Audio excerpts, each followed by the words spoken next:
Hello, everybody, and welcome to our webinar brought to you by Fitz Design and the great people at Flora Expert.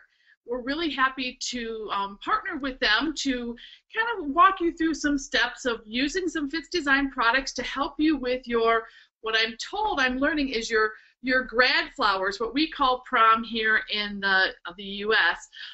We're going to just show you some great tips and techniques to help you learn how to use the different Fitz Design products so that you can become an expert at it, and then show you some creative ideas that once you know the basics and you see a little inspiration, you're going to be able to take these ideas and just go wild with them. So we actually will have two parts. We'll first do the hands-on little demonstration for you, and I'll walk you through how we do things and the best way to use our products so you get the most success out of them. And then I'll show you some inspiration pieces that we've created using the products that you can get right now available at Flora Expert. So once you're done with this webinar, I would encourage you to, jot down during the webinar all the different things that you like, and then give them a call right away and place your orders, because I'm sure the season is upon us and you're going to be busy making corsages and boutonnieres real soon. The second part of the webinar will be marketing, because it's not just important to know how to create all these beautiful things. It's really most important that you know how to sell them as well. And so Dan Fisher will be joining us, and he will give you some great marketing tips that will help take your sales over the top. We're always about the complete package here. We love to show you the wow. We love to teach you how to make the wow. But most importantly, and where our passion lies, is teaching you how to sell the wow. So we're really glad you're joining us here today. There is a little area for you to type in questions. We would encourage you to do that. Whenever you are watching me and maybe I'm going a little too fast, or you want me to repeat something, or you're wondering, how did I do that? Just go ahead and type in those questions right into that little question queue box. And then we have Jamie, who's monitoring the webinar, and she can field the questions. She may just go ahead and type in a quick answer. Dan may even type in a quick answer. Or they may just give me a quick interruption and say, hey, Susie, we have a question for you. We want you to know that your questions are important to us. We want to make sure we get everything answered for you. We don't want you to leave this webinar without knowing exactly what we're trying to teach you. It's all about you today, teaching you how to be more successful. You're already creative, I know that. So let's go ahead and get started. If anybody, I should take a quick second. If anybody cannot hear me or cannot see me, if you're having any technical difficulties right now, let's go ahead and get those out of the way. Type that into that little question queue, and we can get those out of the way right now so that we're not interrupted later on, because it's really important that you can see everything and hear everything that's going on. So I'm going to just give you a couple seconds to start typing that in if you're having any technical difficulties, and if not, if I don't get Jamie saying we're having some problems, I'm going to go ahead and get started.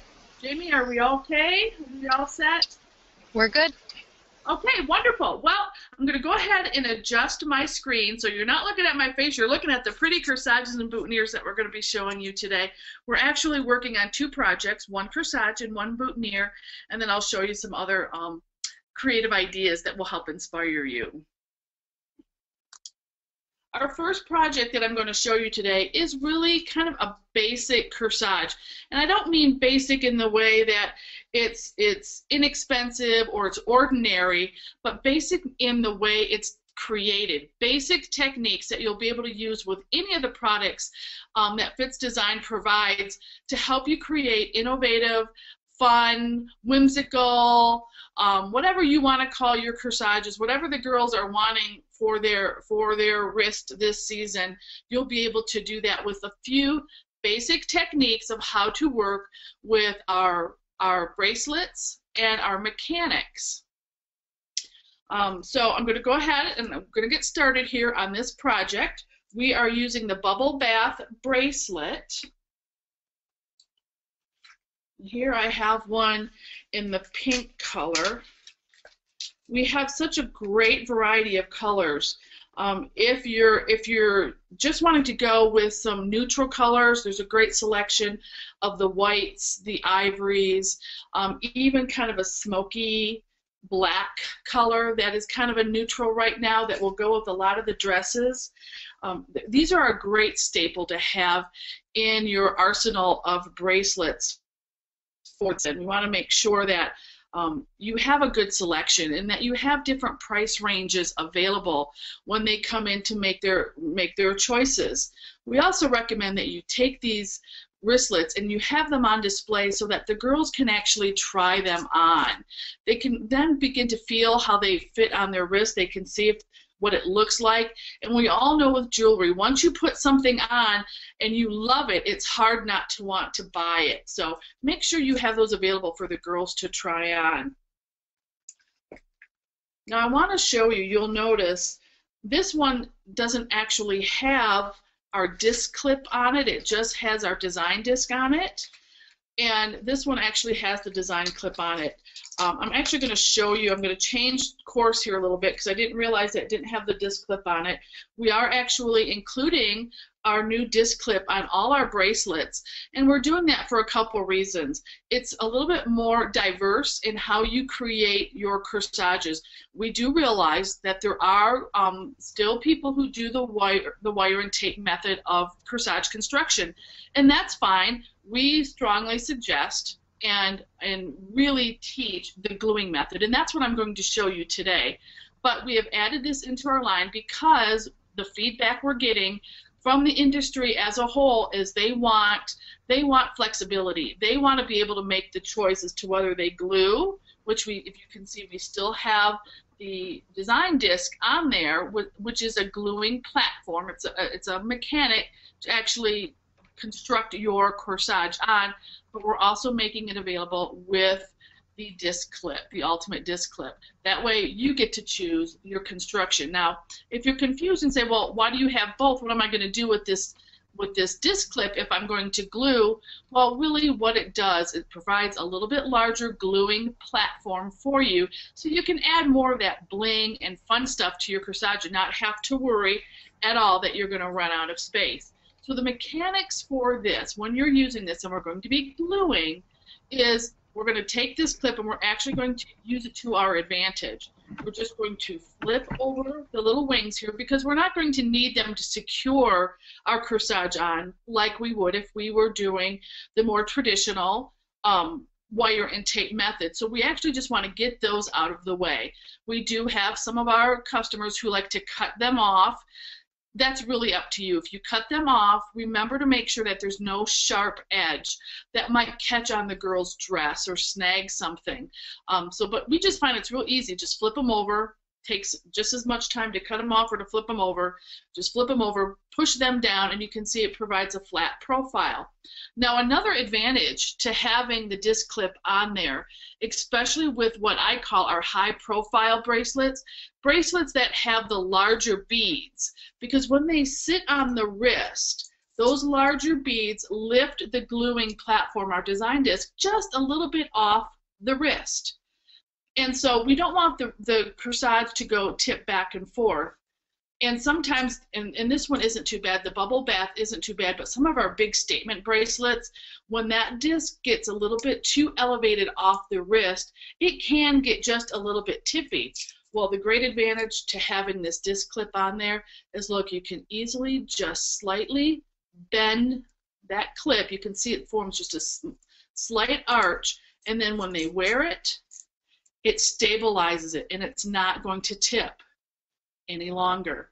Now, before I start constructing, one other thing I want to go over with you is how to properly wear a wrist corsage. You know, a lot of us are schooled and trained in teaching our brides how to properly carry their bouquet. Well, there's the same technique and the same thought process really should go into your corsage. We have a tendency to put them on our wrist right at the joint. And actually, when you're building your flowers and your ribbons, when you do that, it gets a little bit in the way of the wrist motion, of your hand motion.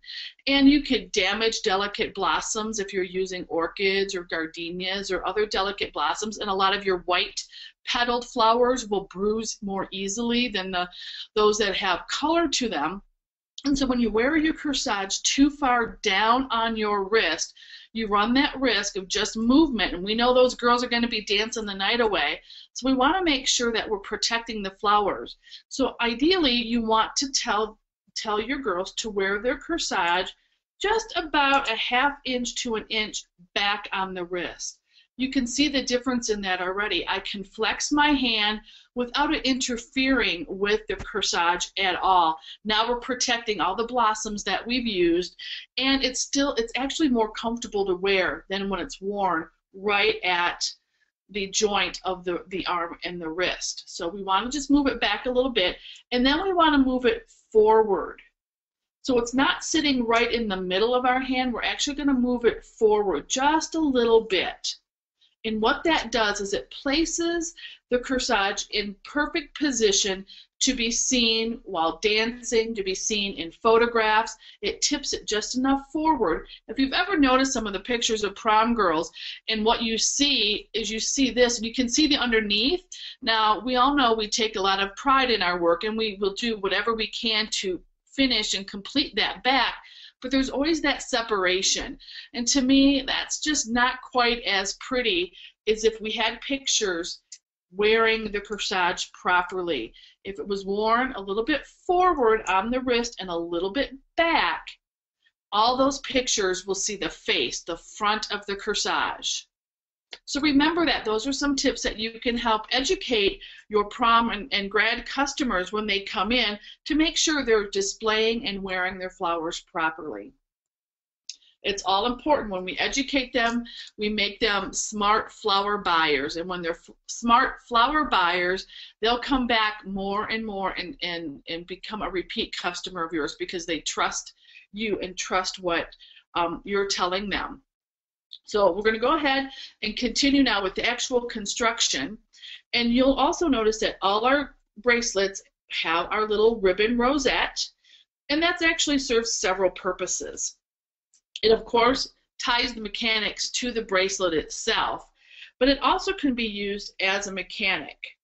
Now what we want to do is always unravel those ribbon streamers of our rosette, and we want to make sure that it is tied on tightly. We want to make sure that our mechanic face, our disc clip, and our design disc are tied and secured really nice and tight onto that bracelet. Not only does that assure stability in your design, it just makes for all over good mechanics, good design mechanics. So I've gone ahead and I've tied just another little tiny knot using the 4 streamers. Then what we can do is we can go on and we can make our bow. So however much ribbon, it's really up to you what you decide. One of the questions we get asked quite often is, you know, how do we be efficient in our production? How do I sell, you know, 100 corsages to everybody who needs one for the dance, and do that and still be efficient in my labor and not have to spend long nights at the flower shop making all these corsages and boutonnieres? Well, one trick is to find out what colors are going to be hot this season, and you can do that quite easily by visiting some of the dress stores, getting some of the prom magazines, and looking through them and seeing what the dress colors are going to be for this season, and then pick maybe 3 or 4 basic color schemes, maybe a soft petal pink, an ivory, a black or a dark gunmetal gray, and maybe an iridescent color, which are all pretty neutral. And then you can go ahead and create your bows and put them on your wristlets in advance, especially if you're going with maybe 3 different styles of wristlets that will target 3 different price points that you wanna have for your selections. And you can go ahead and get this part done with a basic neutral bow, and then you can actually just put a little price tag on this base, this foundation, and say maybe if it's 3 spray roses, it's this amount of money. If we use dendrobium orchids, it's this amount of money. So when the girls come in shopping, they can actually pick a bracelet already with a base bow on it. And if you need to add in a little color, you can certainly come back in with a few little loops of a different color ribbon. Maybe they want to accent their pink with black, or maybe they want to accent their pink with a soft coral color, and then you can just tuck a few little ribbons and streamers in with the base color you already have. So this part is done in advance and ready to go. We found that works great, and a lot of flower shops have had success with that technique. So what we have here, one thing I like to do is I always need to make sure which way it's going to be worn, because, and this disc clip helps me keep in mind which way the actual bracelet is going to be worn, because whenever I have long streamers or anything that's going to cascade down the front of the corsage, I want to make sure that they're going to cascade this way, over the front of the arm, and not back towards the body or the dress where they could get tangled or knotted into the dress. So I want to make sure I have my mechanics going in the right direction. And for some people, your direction may be, you know, it may be vertical. For me, working on it horizontal helps keep me in check. So I'm going to go ahead and just put my bow down there, and you notice I did use the ribbon to tie my bow. If you prefer wire, you can certainly do that. It doesn't change the mechanic. I just learned to use the same ribbon to tie off my bow. It adds another streamer in there, and I just find it to be easier to work with. It also allows me a little flexibility in manipulating the bow. You know, sometimes you get that bow in place and you wish you had a longer streamer or a longer loop over here. When I use that tie-off method, it ties it very securely, but if I want to, I can pull it just a little bit and adjust. So I have found that works really well for me. So now I've used these 4 little streamers from our ribbon rosette, and I've tied my bow directly to the disc and the disc clip. It's on there nice and secure. It's not going anywhere. Now I can either choose to leave these on, or I can remove them. That really is up to you. Sometimes we tie them into little love knots as another little accent.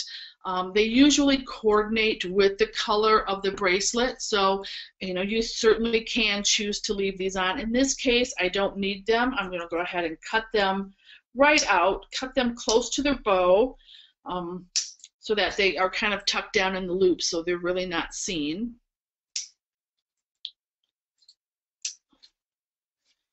Get those out of the way. And then the next step, I'm actually going to bring in some of the products. Now, as my base, I'm just going to use some silk leaves off a silk rose. I have a rose stem here. A lot of times when we're doing our permanent botanical flowers, we have the foliage left. That usually ends up in the wastebasket or in a box underneath our design bench, because we don't want to throw it away. We think we're going to use it later, and then that box just sits there. Well, dig out that box and see if you have some rose foliage or any other type of foliage really that could be used to help create your corsages. And this really is just a kind of a basic mechanic cover. It's a little decorative because obviously the permanent botanical leaves are so close to lifelike anymore. It is decorative, but really it's just meant to kind of cover the base, the mechanic part of it. So I'm just going to cut those apart. I already have them, so I'm being price conscious. I can get them all done in advance. And maybe if you want to add in some color, and I have some samples here later I'm going to show you where I've actually used some of the corsage leaves that are a little more sparkly and glittery because I wanted to add another color and another texture. But for this basic technique, I just want to show you how we construct something. And we're going to use the Oasis Floral Adhesive. That is our recommended adhesive of choice that we like to work with. And we're going to go ahead and just cover the entire base with a solid, but not goopy or overrunning. We don't want it to overrun and drip down off the sides, but we want to make sure everything is covered. For those of you who are just starting off using the glue, There's a lot of little helpful techniques. You can actually go to our website, www.creationsbyfitz.design, and we have a gluing instruction sheet. I'll go over most of them throughout today as we're going through things, but if you want to have a little reminder, that's a good tool to have. But you want to make sure, you can see here it's covered, but it's not so thick that it's dripping off the sides. That's really the trick with the glue, is getting the right amount. You know, if a little bit is not enough, a lot is going to drip and weigh way too much and be more than you need and take too long to dry. So I usually go with the small, medium, large. Go with the medium is really where I usually end up with how to explain how much glue to use. So you can see that's there. And as I did that in advance because I want that to get a little tacky. When you're using the glue, remember a couple things. When it's tacky, it's quicker and faster to use. So take those 2 seconds in preparation time to make sure that glue gets a little bit tacky. And glue to glue is always the best adhesion and will hold faster, it will hold stronger. So I've got that sitting. Now I'm going to put the glue on the back of my foliage. And again, I'm going to, as you can see, I go up a little bit, maybe about 1/4 to a 1/2 inch up on the back of the leaf. Really depends on the size of the leaf, or the size of the blossom, or the size of the bling that I'm adding in, but I always want to make sure there's enough that it's going to have a good solid connection to wherever I'm placing it in the corsage. So I'm putting all my glue on my leaves in advance. This allows it to get tacky, and it really does set up rather quickly. By the time I get these all set up and the glue applied to the back of them, I can go back and grab the first leaf I did, and it will be just tacky enough to start putting it onto my base, which is also tacky enough that it's going to hold quickly and securely for me. So now I'm just going to start taking these, and I want to just cover the disc and the clip. And it really isn't all that crucial as to where or how they're placed. Really, that's where your creativity comes in. You just want to remember how the bracelet is going to be worn, how the corsage is going to be worn, and how it's going to be seen, and then create your design from that. We know that when we're doing corsages and boutonnieres, we still have to follow the same elements and principles that we do when we're creating, you know, vase arrangements or arrangements in baskets. There still has to be depth and focal point, in line and balance and harmony, and all those important elements and principles that we use when we're creating designs. So when you're placing your leaves and you're placing your flowers, keep that in mind. Am I following the elements and principles? And if so, you'll have a beautiful corsage. So once I have them on, I just kind of go around and I give them all a little push down to make sure. And you can see now I've covered my mechanics. Now if there's a little bit showing, you can see here there's a little teeny tiny bit showing. I'm not really going to worry about that, because once I start adding my blossoms and I add all my other trim, that's really going to disappear. And if it's still really glaring and I think it needs to be covered, I can go back in with another little piece of ribbon or another little piece of foliage or something to cover that up. But really don't be so worried that you see just a little teeny tiny top of the, you'll be able to cover that in and fill that in later. So now that we have the bow, we have our base covered, it's time we can start adding some flowers.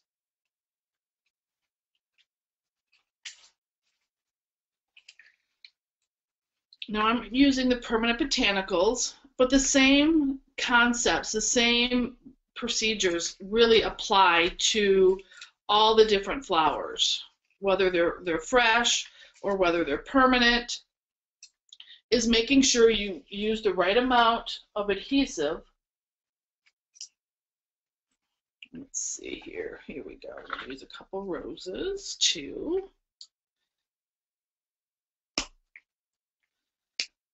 All right. So now I have all my flowers. some soft pink ranunculus, some dark pink spray roses.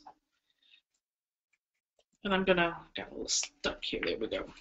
And you can see I've cut the stem rather short.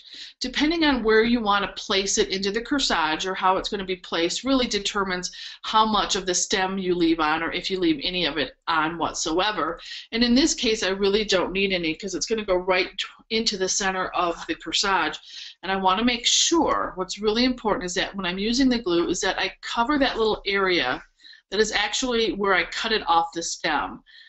The floral adhesive really helps seals in the moisture. It protects that cut, and we want it, that's where it loses a lot of moisture, is at that cut point when we cut it off the stem. So by using the adhesive over that cut area, I'm sealing in the moisture and helping the flower last a little longer in the corsage, which also allows us to start prepping our corsage work a day to 2 days in advance. So if you would normally start doing your corsages on Friday, by using the glue, depending on the variety of flower, you can actually start on Wednesday. So again, it's another help in production that will keep you from spending those long nights at the flower shop. So just like I did with my foliage, my leaves, I'm going to go ahead and prep all my flowers in advance so that they can start to get tacky. You can kind of see the amount of glue I'm using here. I'm covering the larger part of the calyx. And as well as the cut.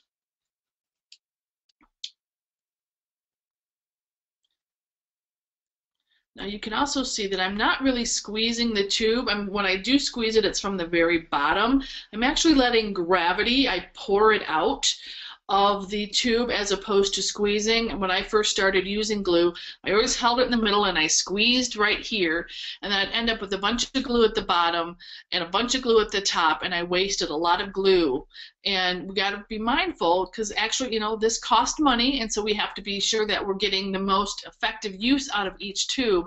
So by holding it at the bottom, pouring the glue out, instead of squeezing it from the tube, we're going to make sure that we get every last drop.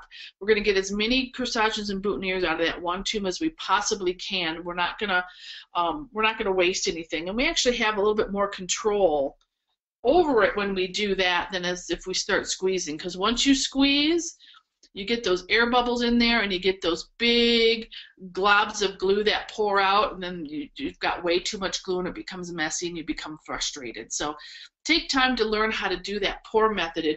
Once you get the hang of it, it really does help. Now, of course, we're going to get glue on our hands, and a little trick I like to share with everybody is have the little makeup remover wipes at your desk. You know, you don't have to get the real nice expensive ones from the cosmetic department. You can go to any kind of discount store and get the off-brand. They work just as well. But have those sitting by your work table, and if you do get glue at the tip of your fingers, you can just take this, wipe your fingers, and then the glue comes off, and you don't have that stickiness, because that's really what hurts us when we make our corsages and boutonnieres, is when we put something in and our fingers are sticking to the bows. Having that little thing there, it takes away all the stickiness, and it lets you just keep working. So we're going to, remember I said earlier we want glue to glue adhesion, so I actually put my flower in where I want it to place, and then I pull it away, and you can see that leaves a little dollop of glue in the area where I want the flower to eventually rest. That gives me that glue to glue adhesion without actually having to pour the glue into the corsage. That would become very messy, and we could potentially have some overuse of glue if we did it that way. But by doing that tap method, we really alleviate any problems of having too much glue where we want it to go. Pull it, take it away. Like I said, these are already very tacky because I've let them sit for a minute or two. Actually, it was only a couple seconds. And it just sits right in there, and you can see how easily and well those hold. And I think one of the frustrating things for people who are first just starting to learn how to glue is that the flowers don't stay exactly where we want them to stay immediately. And then we become frustrated because we want to get it done, and it's not working with us. It's kind of working against us. But if we learn to let it get a little tacky, if we have that patience in the beginning, and we learn the glue-to-glue contact, we have complete success as we go. We don't have to worry about flowers falling out of place. Now this isn't completely dry, so it's not wearable yet. Even though I can turn it upside down and the flowers are not falling out, it's not wearable yet. It does have to sit up a little bit before it could be worn. So it's not instantaneous, but it certainly helps move along the process. So now that we have our flowers in there, this is the time when we can start to get creative and add all our fun little accessories and our bling. And you can see in our sample piece, we've kind of added it all in because I really wanted to show you how to add in some of the different items that are available to you at Fluoro Expert. We have some of our splendid Kara's Kisses. We have a little bit of our River of Diamonds. This is in Cotton Candy, which is a soft pink. We also have some of our Button Ivy sterling foliage, which is going to really add a lot of sparkle and really just spruce up the corsage. I love it when we start using these foliages. I think that takes the corsage all the way to the next level. And then also we have added in our flutter. So I'm going to show you some techniques on how to add in some of those fun elements, and then you can take your creativity and just take it to the next level. So we're going to start off here with our flutters, and our flutters come 3 in a pack. And we often, hear from florists around the country that, you know what, we really just can't afford. Our girls don't want to have all 3 feathers. Their budget doesn't allow us to use one whole pack. And then we end up with 1 or 2 stragglers left open. Well, you know what we really suggest is selling the corsage and boutonniere together. When you sell all the accessories together, it allows you to spread out the use of a pack of something that has more than 1 stem in it. So this has 3, so we're going to actually put 1 aside for the boutonniere, and then we're going to use 2 in this corsage. Now we can add them in several ways. They're beautiful just as they are with their rhinestone centers, or we can kind of divide them apart, and that's what I did in this sample here, is I wanted there to be feathers all the way around in the center throughout, so I just kind of deconstructed the feather. This also is another way that you can just get more bang for your buck, more mileage out of 1 stem.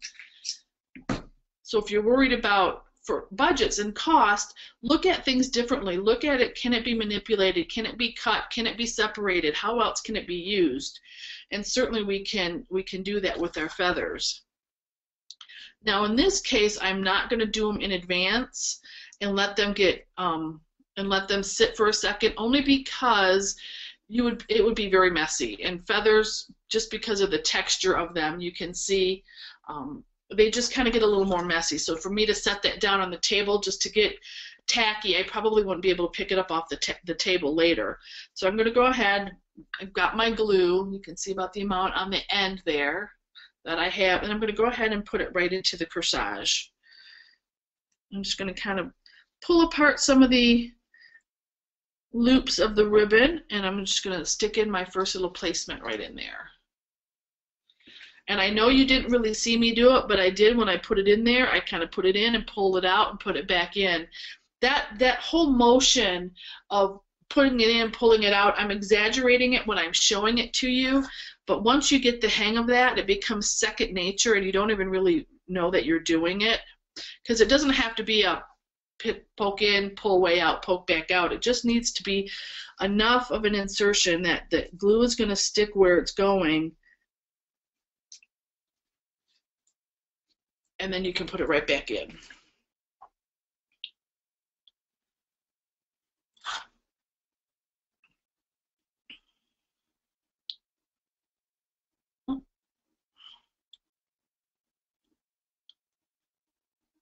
Okay. The feathers are tickling my nose a little here. Whew. All right. Got one more.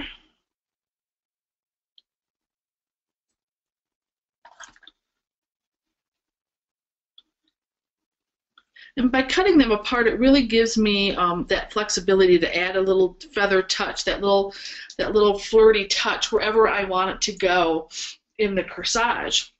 Now I'm left with the rhinestone center. I'm not going to waste that. It's, you know, I paid for it and it's part of the appeal, so I'm actually going to use those. But for right now, I'm just going to cut them off the stem, put the stem aside because I don't need it. And I'm going to go on to my second one. I'm going to do the exact same thing to my second feather. I'm going to just go ahead and cut it off the stem so I can place in each individual feather where I want it to go. These are a little long, so I actually want to give them a little curl. So I'm just going to take my scissors. You can take the back end of your knife and just kind of roll them around the spine of the feather, and then that gets them to have that fun little whimsical curl to it. And I like doing that because when you use them into your corsage, that curve brings the eye right back into the focal point. It draws your attention right back into the focal point of that corsage. So it's another fun technique to give the feathers just a little different look than that kind of straight out look that they come on the pick.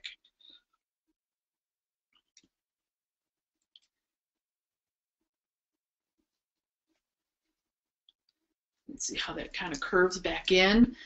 See how that's curving back in? It's kind of almost creating like a little cage over the flowers.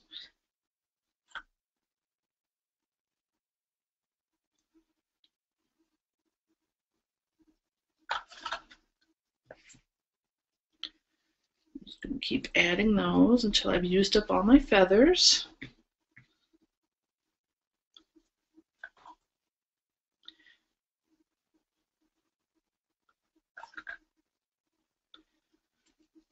And again, if you have any questions whatsoever, please do not hesitate to type them in so that we can make sure that you're getting your questions answered. It's really important to us that we're not going too fast, or you're understanding the steps and the process of this all.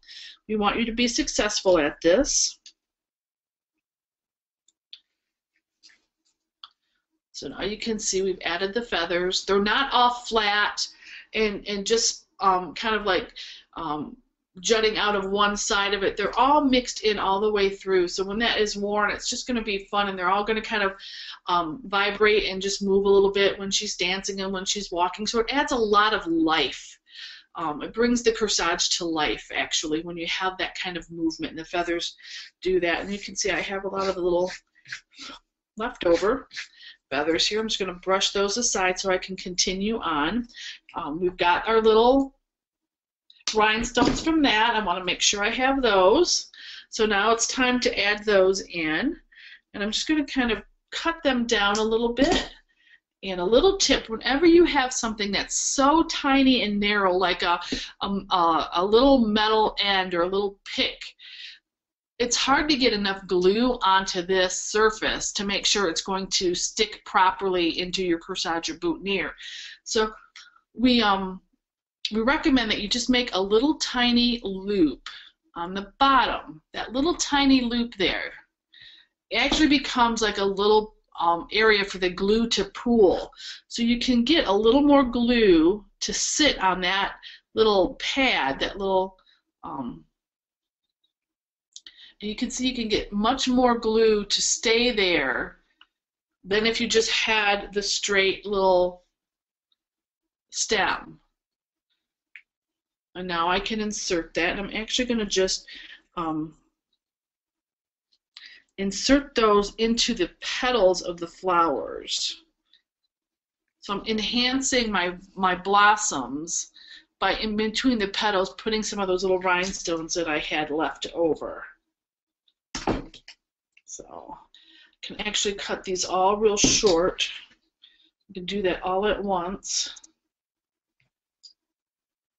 Trying to work efficiently, get them all cut short, and then I can come back in, get these all little turned over.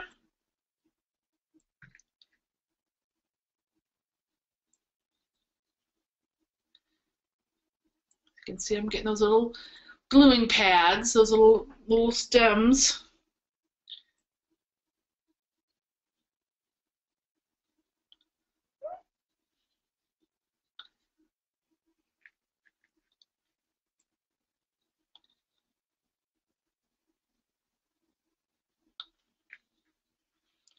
Get that all done. So now I can just add the glue to them and put them right into the corsage.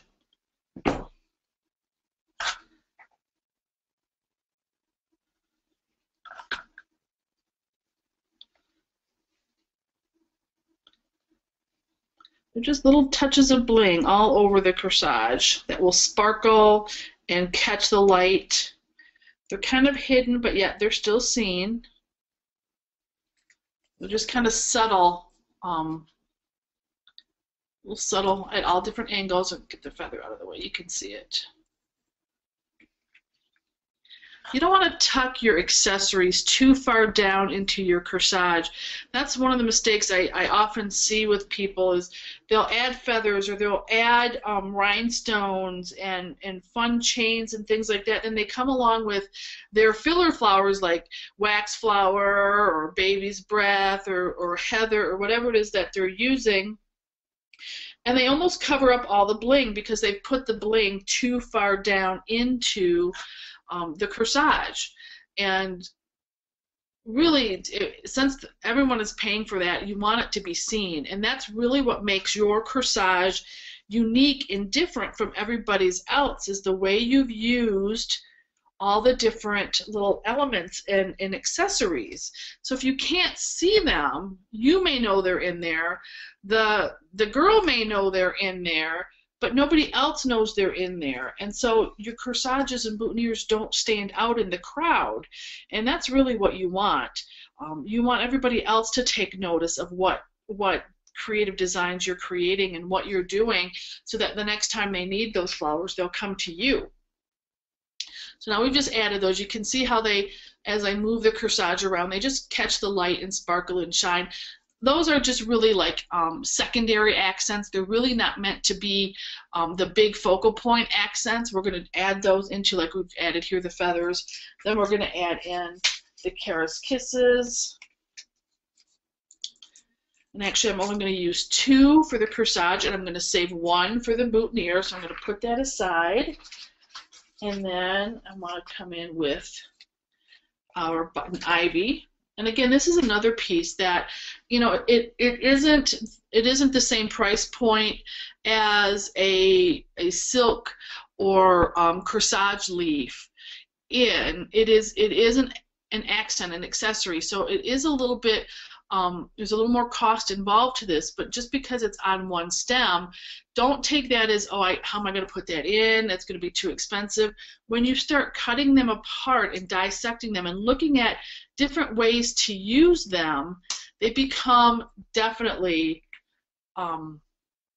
very affordable to add into your corsage and boutonnieres creations. So now instead of 1 insert, I actually have 3. By just deconstructing, I now have 3 inserts into my corsage. If I wanted to, I could actually just put 2 and save another one for the boutonniere. Really, there's a lot of flexibility when you start looking at things and how it can be used differently than how it is displayed or shown. So don't be intimidated by something that might have a little bit of a higher cost point than what you're used to selling. Once they see something unique and beautiful like this button ivy leaf, and they see the sparkle in the rhinestone, and they see the creative ways you add it into the corsages and boutonnieres, really cost is not going to be an issue. And when you're dividing it up like that, it makes it extremely affordable and a great way to boost up your corsage designs. So we have these, and this has this nice little rhinestone here that provides me with a nice little area to put a good amount of glue. In this case, this one didn't have the rhinestone, so I'm going to go ahead and use that same technique I used on those rhinestones from the flutters and create that little curled end that allows me to put the glue right there. Okay.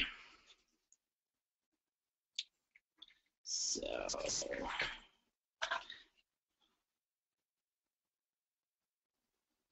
apply my glue. You know what I've got? You can see it's kind of a little bit too much is kind of gathered there at the tip. So one thing I like to do is the packaging that our products come in, that cellophane is the perfect thing to use to clean off your glue. It doesn't stick like when you use a paper towel or a tissue or a rag. The cellophane is slick, and so that it just wipes right off. You can see how nice. I've got a nice clean tip. So keep a few of the packages from your bracelets or from the leaves that you have, because it will help you clean off your tube of glue. So now we've got our glue on there. I'm going to go ahead and I'm going to place that into the corsage, again, pulling it out and putting it there. And then what I like to do is just take my fingers and kind of pinch where I want it to sit, where I want it to finally rest. That helps make sure that it's nice tight into the ribbon loops and into that core of that corsage. Continue on with my other two pieces. Again, I'm keeping in mind how this corsage is going to be worn. So this is my front here. This is the area that's going to cascade down over the wrist. So I can actually put a little bit more here if I want it to cascade a little longer. I can do that on this side. And then the back here that's going to be up against her dress, I'm going to not put as much that comes out of it. So I'm going to use my two pieces down at this end.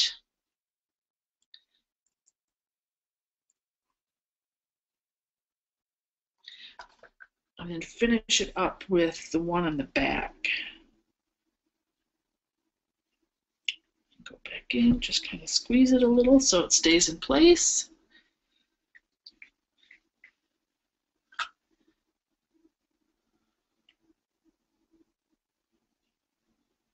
You can see I'm putting that glue on the back of that rhinestone and a little bit up on that stem.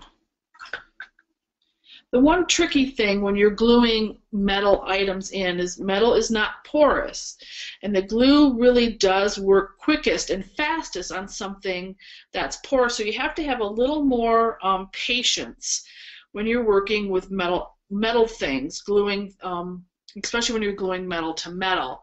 But if you do that little squeeze thing and you get enough glue, like I did up on the stem, you can see those are already sitting in there nicely. They're not moving on me, they're in place, so I can continue on with my next accessory into the corsage. And that's going to be our lovely Kara's Kisses here, and that is the Splendid, I believe. It almost looks like a little crown. It's very delicate and dainty. So I'm actually going to put those into the center, but again, I want to make sure that I'm not putting them so far down in. We have a tendency to like cut off the stem and tuck them in. I want them to sit up high enough that they're actually going to be noticed, but not so high that they catch on anything. So once you get the hang of where they need to go, and you start doing that and you're aware of the level at where you want to put them in your corsage, it kind of becomes second nature. So figure out where you want to put them. Again, put that little curly end on the bottom. So when you're cutting it off, make sure you allow for you to put that little curly end there. Because if you don't, you're going to cut it too short. And we all know, you know, once it's like getting a haircut, it'll grow back. This won't grow back, but once you cut it too short, you can't put it back up there. You have to wait till later, and it grows back. So you don't want to cut it too short at the beginning.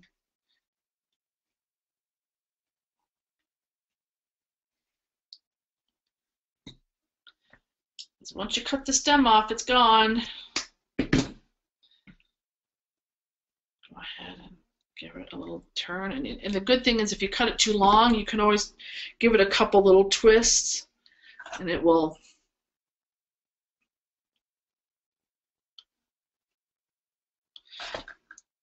work nicely wherever you need it to go. Put it in, take it out, and give it a little squeeze. And now we have our little accents. You can see they're not totally flat in there. They stick out just a little bit so that you see them, so that all that sparkle and shine, if they're spending the money and they're going to the lengths of adding in these accessories, they want to be able to see them, and you want to make sure that everybody else sees them as well.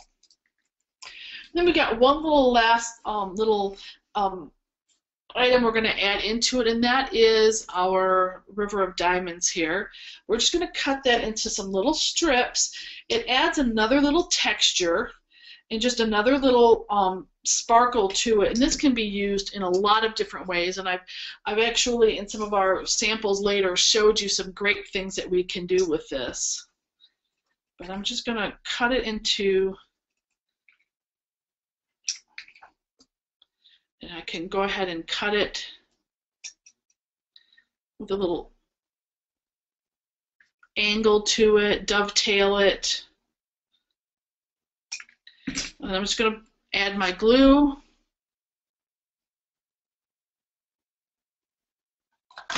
And tuck those into the ribbon so they're a few little more accents to the ribbon. Again, they're sticking out. The dark color you may not be able to see. There we go. They're not so tucked in that you can't notice it. If you're adding something in, make sure you can see it and you can notice it. If you can't and you're tucking it so far in that you can't see it, then chances are you shouldn't be adding it.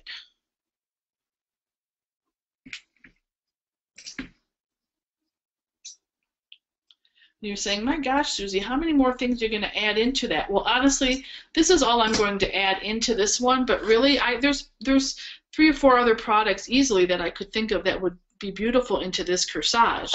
So the answer really is there's never really too much. It's really only up to you and what you're selling your girls to wear. Don't be limited as to what you could add in there, but that's just a nice little accent.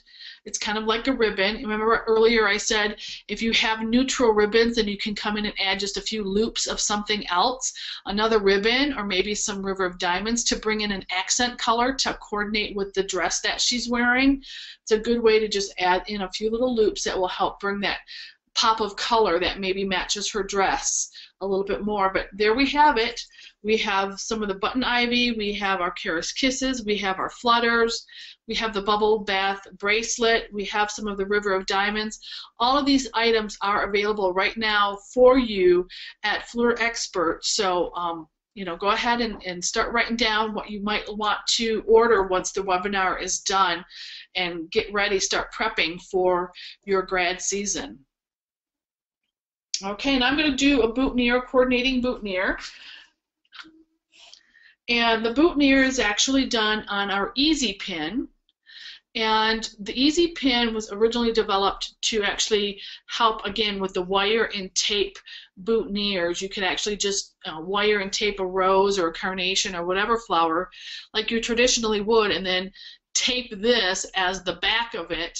And what this has is the 2 pins that go through the lapel, and then it has this little foam back that secures it, and once that goes through the clothes, and then once it's secured in the back, I gotta look at this in order to get there we go. It sits nicely. What this does, I love, really. Do you know when they're using the regular boutonniere pins and they pin on that boutonniere, and by the time they take the pictures, the boutonniere is sitting sideways? This eliminates any possibility that that boutonniere is going to start spinning and that it's not pinned on properly. This really assures that the boutonniere is going to stay exactly where it needs to stay all night long. Is the easy pin. So it's a great boutonniere mechanic, one of several that we have, and I have some examples of some of our other boutonniere mechanics too. I'll show you in just a bit. But we're going to create this all using gluing techniques. There's no wiring and taping. Yes, you can glue your boutonnieres and have great success with it. So we're going to go ahead and I'm going to show you how to do that. In this case, for this boutonniere, I didn't necessarily need the stem to be as long as it is, so you can see it kind of has these little joints here. There's a joint there, there's a little joint there. I cut it off at the first joint. So it's a rather thin plastic. It's still very sturdy, but it's thin enough that you can easily cut with any kind of scissors. I'm going to take a piece of the River of Diamonds. This is in the purple. This also is in a lot of different great colors. Just enough to cover that up. Actually, yeah, that's good. I'm going to apply the glue, kind of like I did on that bracelet, over the entire, how I put it over that entire disc. Well, this I'm putting over the entire top of that easy pin. Again, you can see it's covered. It's solid covered, but it's not so covered that it's dripping or oozing or running off the sides. I'm just going to position that over the center.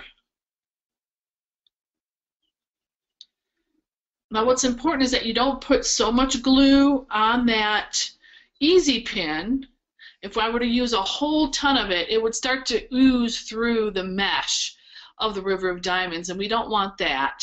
And it's okay, you can see that, you can still see that top disc. That's all right, because that's actually where our flower is going to go. So once our flower and our accessories are on there, you're not going to see anything, any of the mechanic behind it.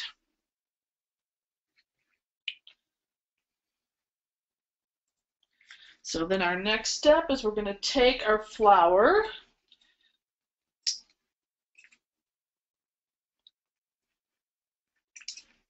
and we've got, going to match the corsage. So I'm taking a rose and a ranunculus. Again, I'm going to put my glue on the back, making sure I cover that cut. I know these are silk, but still I'm mindful. It's just a good habit to get into. I cover that cut. You can see about the amount. It's going down into a little bit onto the back of the petals, but I cover that calyx. And the same here. Cover that cut. And always the size of your flower, the size of the back, the type of flower determines the amount of glue. So, when somebody says you need a lot of glue or you need a little bit of glue, really don't let that direct you. Direct by the size of the flower, the size of your back of your flower. I'm going to put that on, pull it off, and let it sit there. I'm going to come in with the second blossom. That one goes a little bit to the top, put it there, pull it back, and let it sit. Now the difference with this than in the corsage is we had the bow. It was fluffy. We had that bow that we were able to kind of glue the flowers into, so they had kind of almost like a little cradle that left them, gave them somewhat support when we were creating that. And when you're creating on a flat surface like the boutonniere, you just got to be a little bit more patient, make sure that those flowers are really make a good connection with that base and each other, and then you can see how it goes ahead and it stays in there and allows you to continue making it without having to worry whether or not it's going to fall apart during the construction process. So now it's time, we're going to take that extra feather that we set aside from our corsage, and I'm going to deconstruct that again because I don't need all the feathers coming out in one area. I want them to kind of go from the top and from the bottom.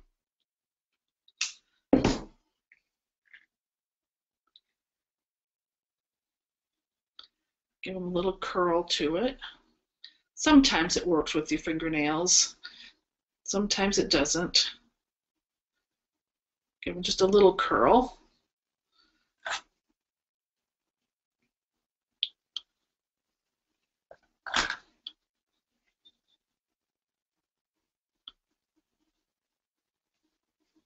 Okay, and now a few down at the bottom.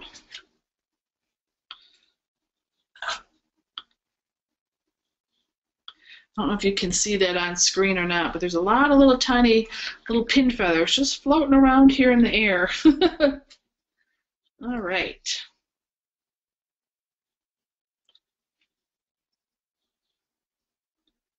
You can see it's not flat. By curling those feathers, it doesn't make the boutonniere flat. And I think that's really important when we're constructing our corsages and boutonnieres, is that they don't become flat. When they're flat, they're not interesting. They're not fun to look at. They're just kind of there. When they have that depth, that up and down, that high-low, that really is what makes them fun and interesting to look at. I have my one little Kara's Kiss left, so I'm going to actually cut that right off the stem. And whenever you're cutting anything off one of our stems, these wire picks, please make sure you hold on to that stem. When you cut that, it could just fly across the room, and it could actually hurt somebody if it were to hit them in the face, or certainly we don't want it to hit them in the eye or anything. So just make sure you hold on to that end of that stem so that it doesn't fly across the room when you hit it. You can see I've added a little bit of glue, actually right to that point where I cut the stem off the back. And I'm going to put that right in the center of my blossom here.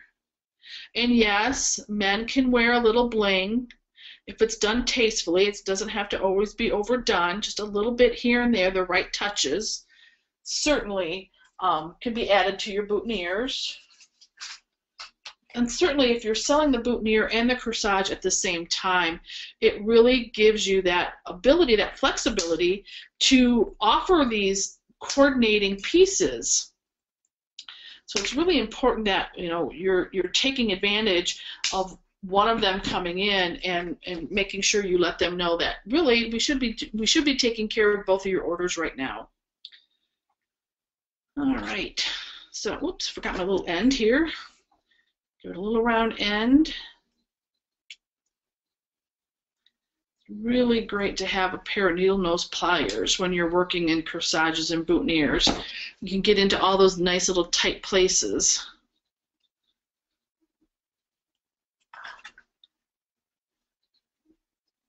And it goes right in and right out and back in.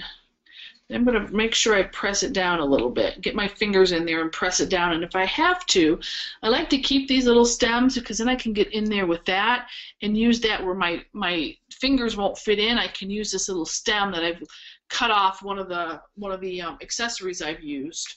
I can just go ahead and use that in there. Make sure I'm getting it secure where I want it to go. I'm just going to go ahead and add the rest of my leaves, my button ivy leaves, into the boutonniere.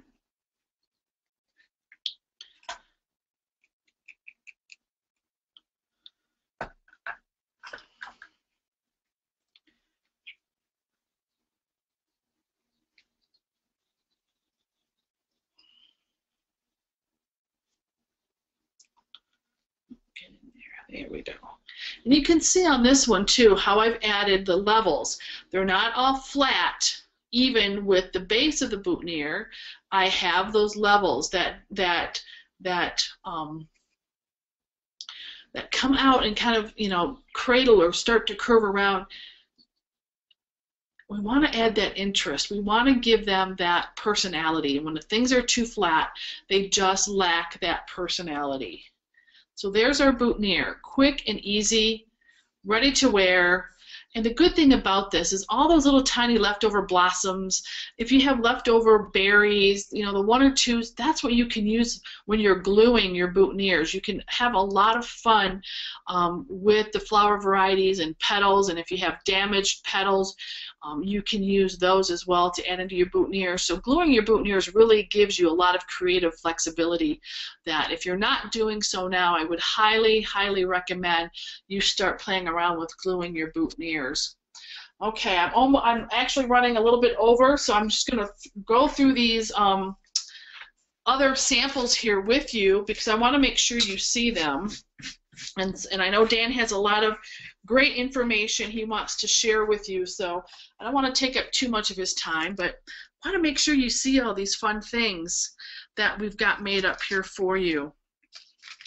Wanted to make sure that you knew of our other boutonniere mechanics that we have here, and this is our design disc, and our magic magnets. These are awesome. They hold wonderfully. They are not going to come off. This has actually just been kind of redesigned for us with a larger magnet and the round disc. These are fantastic. You can create boutonnieres using these. This is a boutonniere here using petals. Now this of course is silk, but if you had one of those cymbidium orchids that had maybe a damaged 1 or 2 petals and you actually couldn't use it in a design or in a corsage, deconstruct it and create a boutonniere out of it. And I've done that using the magic magnets, just gluing everything right to the magic magnet here. The best thing to do when you're creating a boutonniere with one of these is to just take, this is the backing of one of our products, that little black card that comes in there, and you can see how I put that, I've sandwiched that between. Now you can go ahead and glue right to this without worrying that you're going to glue the 2 pieces of the magnets together, and then construct your boutonniere or your corsage actually using the magic magnets. Just some petals and actually a stem of the regal rhinestones in black. Cut them apart, added them to the petals, adds just a nice kind of subtle bling to the boutonniere. For our design disc, again, I wanted to show you things made with the products that are available to you right now through Fluor Expert, because it's really important that you're able to like go there, grab these things, and start using it. Here we have some of our River of Diamonds in the blue and in the green. I've added a little laser cut corsage leaf. It could be a rose leaf, it could be a pittosporum leaf, a ruscus leaf. It could really be any type of piece of foliage as you want to use as your accent. A little orchid, and then 1 stem of the blue, the sapphire colored regal rhinestones. I've actually curled the end, but this is made on our little design disc. Everything is glued right to the back. You can see I just cut 4 little squares, 2 blue, 2 green, made my base, and then attached my flower right to the top of it. Another great fun creative boutonniere where you need to add a little color. You want to bring in some fun color. You don't necessarily want to do it in ribbon, because sometimes ribbon can be a little bit too feminine for the men to wear. Why not try some of the River of Diamonds as your base for your boutonniere using one of the design disc magnets. A couple other things that are really important to do is to add on a 3rd item, and I think Dan might go over a little bit more of this in the marketing, is we recommend selling 3 items, your corsage, your boutonniere, and that something else. We have 2 great products, that allow you to do that really easily, and it's our design disc, and we've added a comb and a clip. So this is our personality clip. It's actually one of those shoe clips that we used to have. I know back in the 80s I wore these on my shoes. But this has made it such a great product because it can be clipped anywhere. It can be clipped on a belt. It can be clipped on a purse. It can be clipped on the back of a dress. It can be clipped onto a spaghetti strap of a dress if they want to wear something that's hard to pin on. This is such a diverse product. It can be used just about anywhere you want to clip a flower. And so then the comb, of course, used in the hair. Great, easy mechanic to work with when you're gluing your flowers. A couple examples here, again, using the products that are available to you. Here's our River of Diamonds.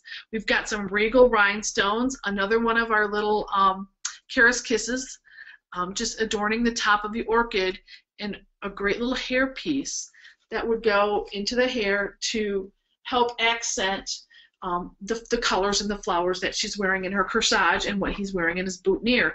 This is the 3rd item that you can sell.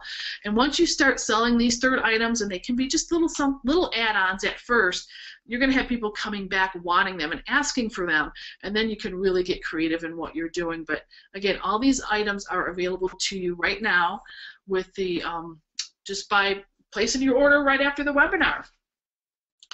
Here is the clip, the personality clip. I created a little accent.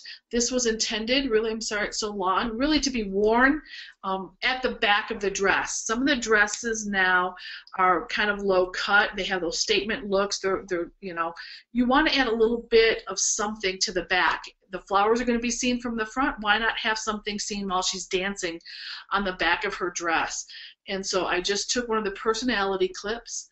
I glued a long strip of the River of Diamonds right to the back of the clip here, and then my blossom right over the front of it, and then glued another little smaller blossom. So this was actually a large ranunculus and a small little spray rose, and then one of the little Karis kisses there right in the center. And then I fringed that strip of River of Diamonds.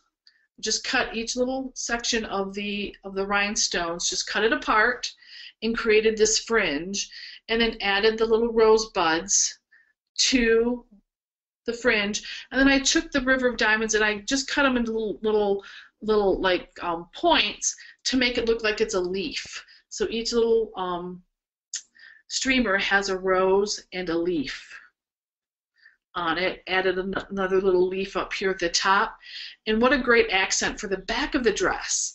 So that definitely she's going to be seen coming and going with your creations at the dance, at the party. These are also great for weddings.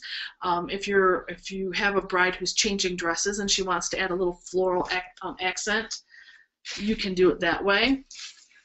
Couple other bracelets that are available to you. This is the Serena bracelet. It's available in several colors. You can check with your salesperson to see what colors are available, but again, it's the same type of products. We have the little mini ivy here along with the Karis kisses. I just glued them to the bottom of the ribbon.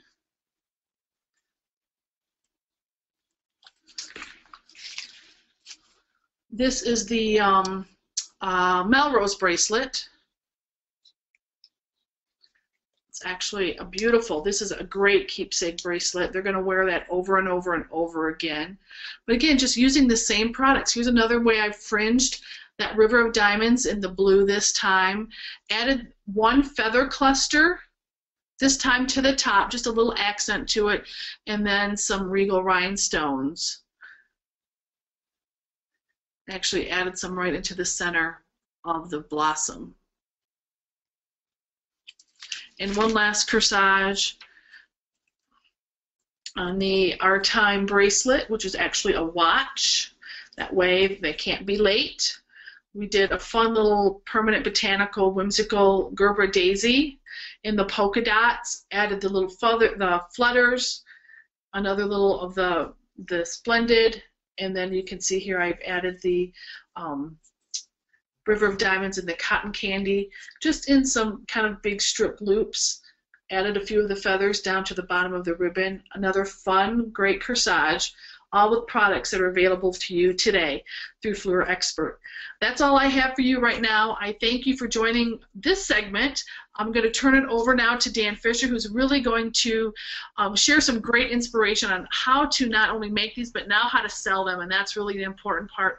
I wish you much success in your corsage and boutonniere making and your grad season, and thank you for joining me. And I'll turn it over to you now, Dan. Great. Thank you, Susie. We're going to pop up a quick poll here for you to gather a little bit of information.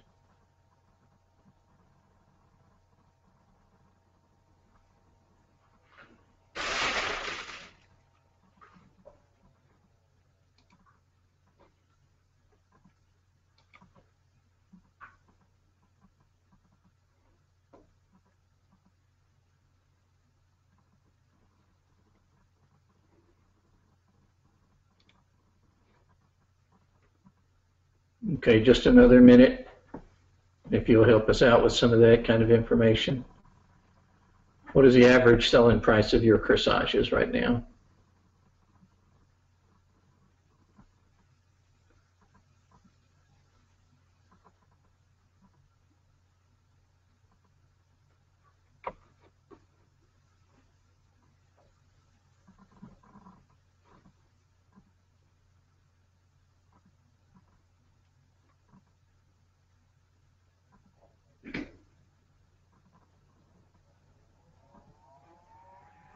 Okay, thank you very much.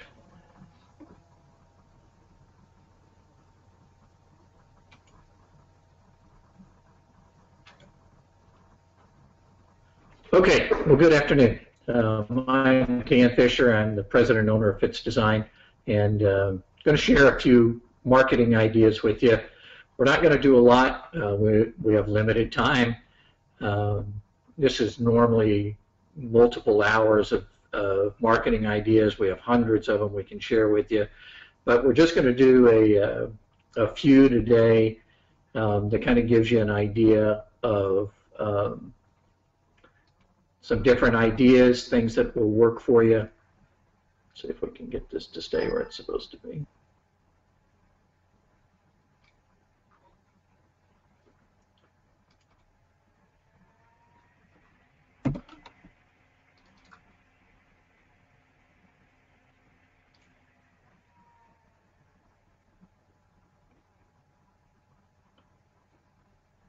And I apologize, I've hit the wrong button and closed the wrong PowerPoint. Okay, here we go. First, a little bit about what I want to make sure that I'm doing. I'm going to challenge some of your normal thought processes, and that's really what I need to do. You really are not interested in folk. You didn't come today for people to tell you to keep doing the same thing over and over. So today I want to make sure that I'm challenging you and at the same time inspiring you to some new ideas. My definition of marketing, so that you got an idea of what I'm talking about, are things that you do that you know that can be measured, that you can check to see, okay, I did this, did it work, and how many people responded to it. So we're going to talk mainly about those types of things more than we are going to talk about advertising, which generally in my definition, advertising is something that can't be measured. It's just put out there. So here's an example. If you put a billboard out with the name of your store, that'd be advertising. However, if you took that and you put a statement at the bottom that says, mention this billboard for some type of a discount or some way, now you've created something that changes from being advertising to something that can be measured, and in my definition, we would call that marketing. Interesting fact, this was shared a couple of years ago from Society of American Florists, and they phrased prom and grad this way, that it's the 4th largest floral holiday. And we do this very well and very strong, and I hadn't stopped to take the time to think about it like that. But if we start thinking about this more as a holiday and a season, then a lot more energy and effort goes into it. So one of the things to start with I want you to begin to think differently about is even just talking about a corsage as a corsage. If we begin to use the phrase with our customers about calling it a fashion accessory or a floral accessory, that creates the image that it is more expensive. It's not just an ordinary type of thing. Fashion accessories sell for more. And one of the things to keep in mind is that after the girl has picked the perfect dress, she's also picking the perfect shoes, the perfect nails, the perfect purse, the perfect jewelry, the perfect hairstyle. She also wants her florals to be just as perfect, that they tie in and match and complement her dress as well as all the rest of her ensemble. So start thinking about your florals as a fashion accessory that go with that dress, and you'll begin to first of all, share with them that this is something that's more expensive, it's a keepsake, it has a higher value, and then you'll also find that that you begin to have a different impression about it yourself. So one of the things about thinking about prom flowers and grad flowers, thinking about it as a holiday, that's important. Leadership, when they come in, start by telling them this is what we're going to do, this is how we're going to work today. One of the things Susie mentioned at the end that we're large promoters of that will help you grow your sales is to say to them, here's what we're going to do today. We're going to take care of your corsage, we're going to take care of his boutonniere, and then we want to create something for you that is a signature piece. It is a third floral piece, whether it's a hair piece or an arm piece or something for the neck or the back or the shoes. If you start out by saying to them, this is what the plan is, this is what we're going to look at doing, And you get a percentage of people to follow along that leadership and pick up 3 things from you instead of just 2, you're going to see your sales go up. One of the other ways of phrasing it is when the girl walks in, she's hoping that everybody in the room turns around and looks at her, that she becomes the spotlight, that center of attention. One thing that will certainly set her apart from everybody else is going to have a corsage and a boutonniere. That's a given. But if you created a 3rd special floral accessory for her, then that's going to make her stand out even more. So look at adding this into your plans and your goals for the year to automatically know that you want to begin to sell 3 things and not 2. Here's an interesting rule that we share. One of the things that we suggest to you is that you have this magazine in your store. Any prom magazine will work, but we prefer this one, which is called Teen Prom. We prefer them because one thing Teen Prom does is they show flowers in their photo shoots. So one of the things, when the girl comes in, again using this magazine, we recommend to you that you do 2 things. One is to give them the magazine and say, first, can you show me the color of your dress? And we all know the nightmares when the boy says it's blue and it's really turquoise, or he says it's green and it's really a celadon or a seafoam.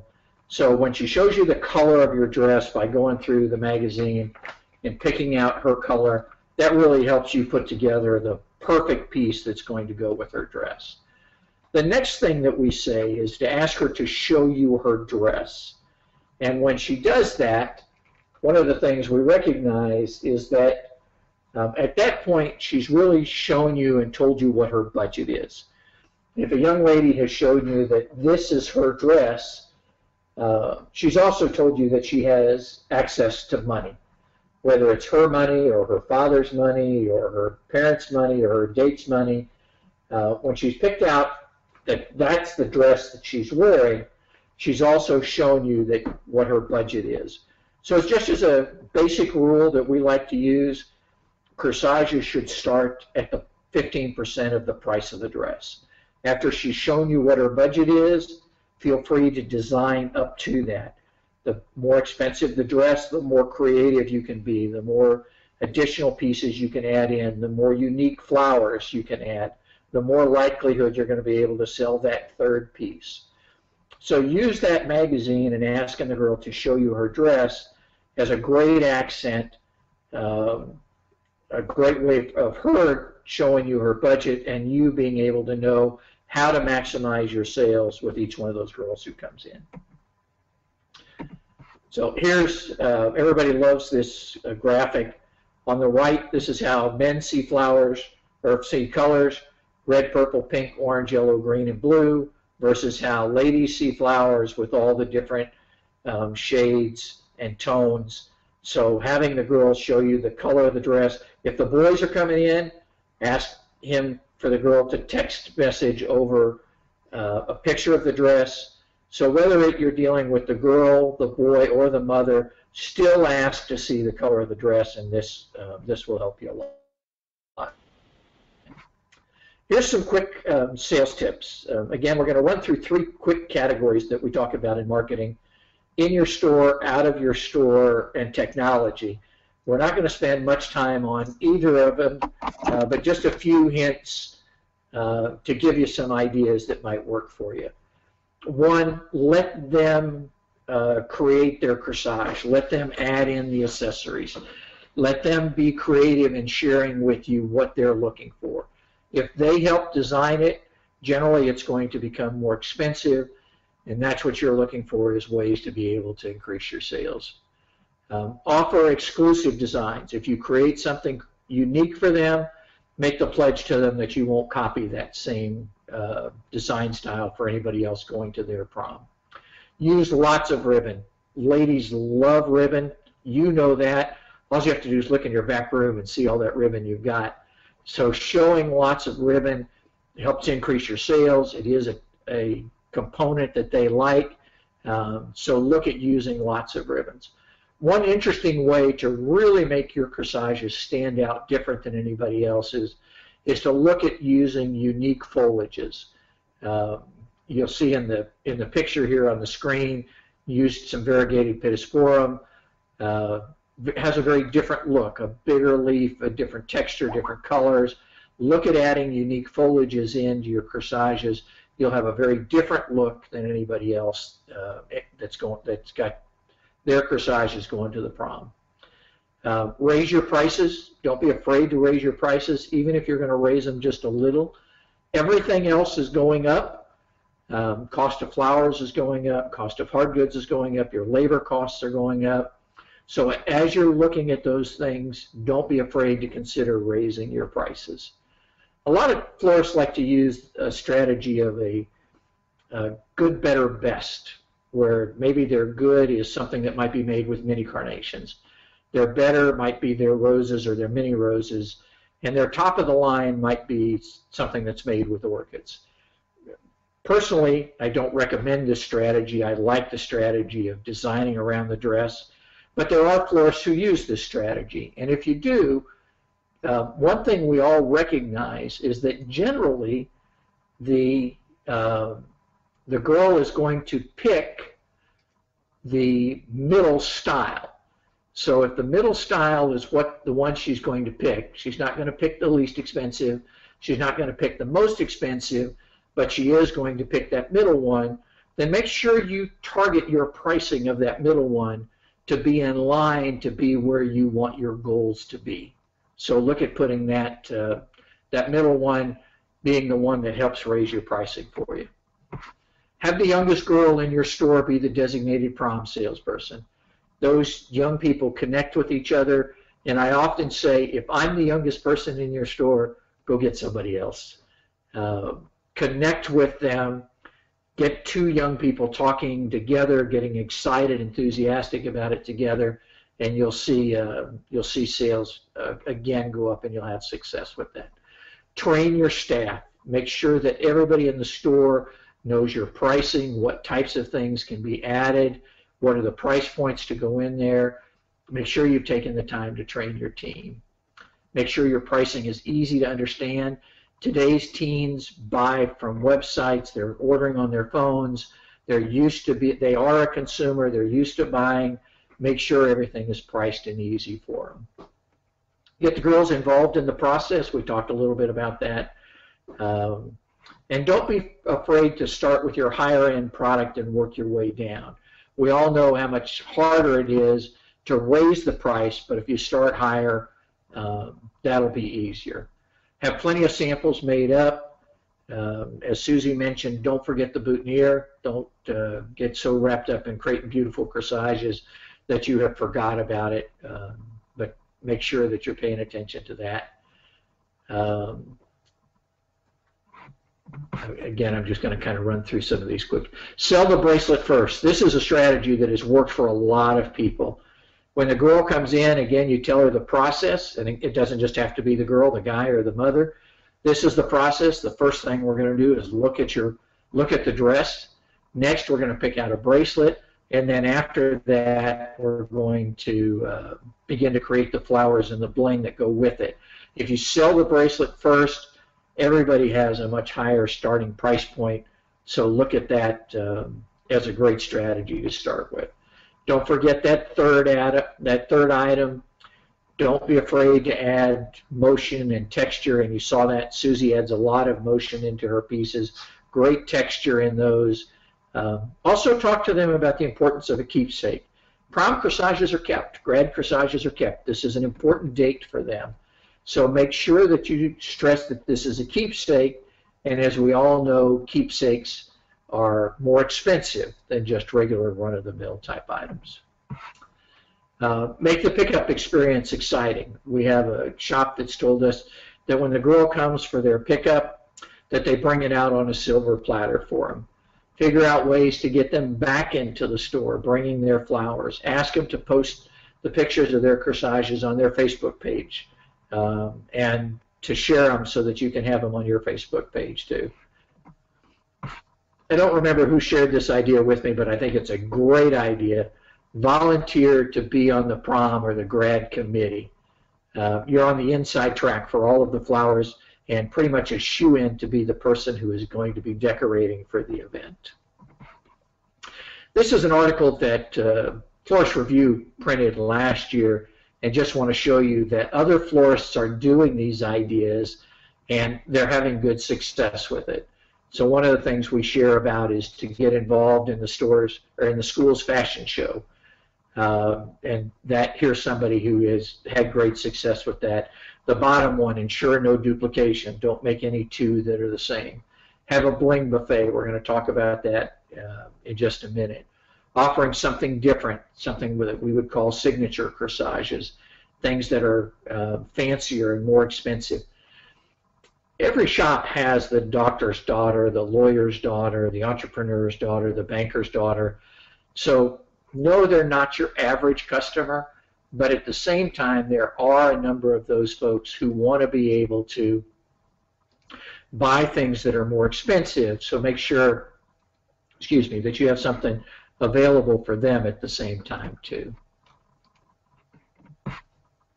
Getting the girls into your store, have events, have prom parties, get something, create something that causes them to need to come into your store and talk to you, share with you about their dress, share with you about their upcoming experience, and then take the time to have wowed your store so that you've got some beautiful displays. Here's one, this store that created themselves Project Prom. Here's a display. This is a great display. This is easy to make. This is just an artist's canvas with a presentation board put over it. But the most important thing about this picture is to realize that everything on here is that third item we talked about. There's not a corsage or a boutonniere on there. These are all the third items. And with a display like this in your store, this lets the girl's imagination begin to run wild, and you get a chance to talk to her about all of the different types of things you can do for her. So there's a tiara, there's a necklace, there's a belt, there's a bouquet. This particular necklace is designed to be worn, the pearl one on the right-hand side, designed to be worn backwards over the back. So lots of ideas, and none of these are just easy corsages and boutonnieres. This was inexpensive to create. The dress came off of Craigslist. So you can create a beautiful display like this without a lot of expense, but with a lot of creativity to show them all the different kinds of things you can do. Here, we talked about this a minute ago, set up a bling buffet. Put this out where they can see all of the types of things that you have to help them create a beautiful corsage. Put out lots of ribbon, put out all your bracelets, put out all your bling, your accessories. There's no reason to have it under the counter. Don't hide it in the back room. Get it out where they can see what they can do to be creative, and let them be involved in that. The more they can touch and feel, the higher you're going to see your sales go up. Don't forget your accessories, and again, making sure that they're all priced. A little bit about technology, and I'm a few minutes over, so I'll go through this very quickly. Most importantly, your technology must match your customer, not you. If you're technology challenged, which many of us are, get unchallenged. Find somebody to help you. And a lot of folks like to say the easiest way to get unchallenged is to find the closest 10-year-old, and they'll show you how to put all this together. Technology is the key to getting through to today's youth. So make sure you're paying attention to that you've got technology in place that matches what they do. Look at your website. Does your website have the word prom on it, or grad, whatever the term is in your area? Is there a specific button on your website that says, go here to see our prom flowers, go here to see our grad flowers? Somebody who's looking through the website and doesn't see this specific wording is going to assume that you don't do these, and they're going to leave. We have a number of florists that have shared with us. They actually have two websites. They have their regular website, and then they get so much business during this time of the year that they have a separate website just for prom and just for grad. So take a look at if that's something you should consider. At the same time, just because you put it on the website doesn't mean that everybody's going to come and see it. How are you going to get people there to see what you've got? Whether it's attaching something to every delivery, putting something on your sign, getting a note or an email blast sent out to the school. What are the things you're going to do to cause people to come and take a look at your website in more detail?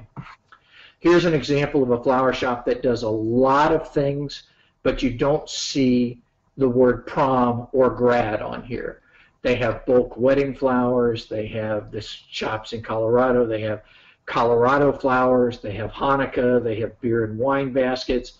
But prom and grad doesn't show. So if somebody who comes there and sees that and doesn't see that word there is going to assume that they're not in that business and move on, go find until they find a shop that does. Now here's an example of a shop that's done a great job with it, and they actually have multiple pages that look like this, where they've made up their templates, they've given them names, they've priced them, and one of the things about today's youth, often we don't realize that they have much more money than we think they do. So be sure to look at not being so cautious that everything is underpriced. Don't be afraid to have a couple of examples out there or a couple samples that are even higher priced. Great idea.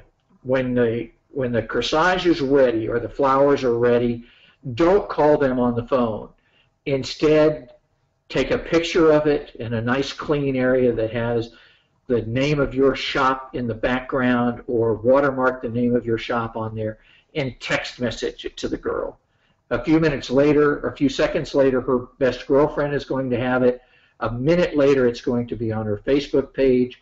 You've taken that picture with the name of your store in there. Now you're getting a ton of free advertising because she's put out there she's beautiful flowers she's going to be wearing, and there's the name of your shop for everybody to see. Okay, that is it for me today. Like I said, we ran through a number of strategies very quickly. I hope this has been helpful. Before I sign off, are there any questions?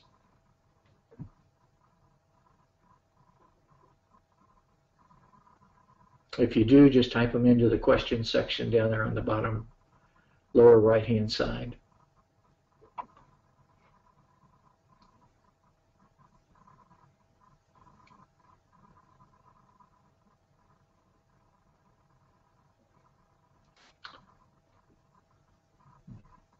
Somebody just said my presentation was not visible. Is that for everybody?